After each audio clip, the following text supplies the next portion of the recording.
Hello everyone. একবার কল্পনা করে দেখুন তো, আমি আর আপনি বর্তমানে যে কম্পিউটার বা ল্যাপটপ ব্যবহার করি সেটি রাখার জন্য দরকার বিশাল বড় একটি রোম, এবং যার ওজন 30 টন, অর্থাৎ 30,000 কেজি। শুনতে অবাক লাগছে, তাই না? কিন্তু অবাক হলো এটাই সত্য, পৃথিবীর প্রথম প্রোগ্রামেবল ইলেকট্রনিক কম্পিউটারের যাত্রা শুরু হয়েছিল ঠিক এভাবে। সেই কম্পিউটারের নাম ইনিয়াক, যার পূর্ণরূপ হলো ইলেকট্রনিক নিউমেরিক্যাল ইন্টিগ্রেটরি অ্যান্ড কম্পিউটার। সময়টা ছিল দ্বিতীয় বিশ্বযুদ্ধের সময়। তখন আমেরিকার সেনাবাহিনীর এমন একটি যন্ত্র প্রয়োজন ছিল যা খুব দ্রুত জটিল হিসাব করতে পারে, কারণ যুদ্ধক্ষেত্রে সবচেয়ে গুরুত্বপূর্ণ বিষয় হলো নির্ভুল হিসাব।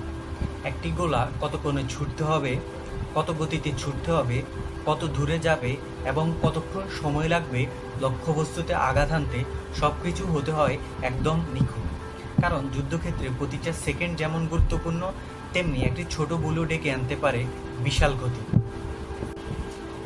এই প্রয়োজন থেকেই এনিয়াক তৈরির কাজ শুরু হয় 1943 সালে যুক্তরাষ্ট্রের পেনসিলভেনিয়া বিশ্ববিদ্যালয়ের মুর স্কুল অব ইলেকট্রিক্যাল ইঞ্জিনিয়ারিংয়ে।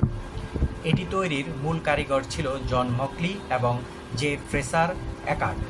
প্রায় 2 বছর কাজের পর 1945 সালে এই নির্মাণ সম্পন্ন হয় এবং 1946 সালে 15 ফেব্রুয়ারি এটি আনুষ্ঠানিকভাবে সবার সামনে উপস্থাপন করা হয়।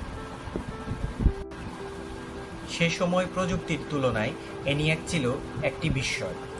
এটি প্রতি সেকেন্ডে প্রায় 5000টি যোগ করতে পারত। যেখানে সাধারণ যান্ত্রিক মেশিনগুলো অনেক ধীরে কাজ করত, সেখানে এনিয়াক খুব দ্রুত কাজ করতে সক্ষম ছিল সে সময়। এনিয়াক আকারে ছিল বিশাল বড়। এটি জায়গা দখল করত 1800 বর্গফুট এবং এর ওজন ছিল 30 টন। এতে ব্যবহার হয়েছিল 18,000 ভ্যাকিউম টিউব, 70,000 রেজিস্টার এবং হাজার হাজার ক্যাপাসিটর এবং অসংখ্য বৈদ্যুতিক যন্ত্রাংশ। শুধু তাই নয়, এটি চালানোর জন্য প্রচুর পরিমাণ বিদ্যুতের প্রয়োজন ছিল। আজকের মতো তখন সফটওয়্যার ইনস্টল করে কাজ করা যেত না। এনিয়াকে নতুন কাজ করতে হলে তার, সুইচ এবং বিভিন্ন সংযোগ হাতে পরিবর্তন করতে হতো। একটি নতুন প্রোগ্রাম তৈরি করা, পরিবর্তন করতে অনেক সময় কয়েকদিন সময় লেগে যেত।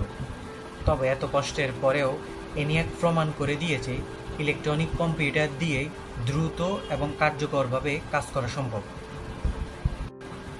শুধু সামরিক কাজে নয়, পরবর্তীতে এনিয়াক ব্যবহার করা হয়েছিল আবহাওয়া পূর্বাভাস, বৈজ্ঞানিক গবেষণা, প্রকৌশল সমস্যা সমাধান এবং পারমাণবিক গবেষণার মতো গুরুত্বপূর্ণ কাজে।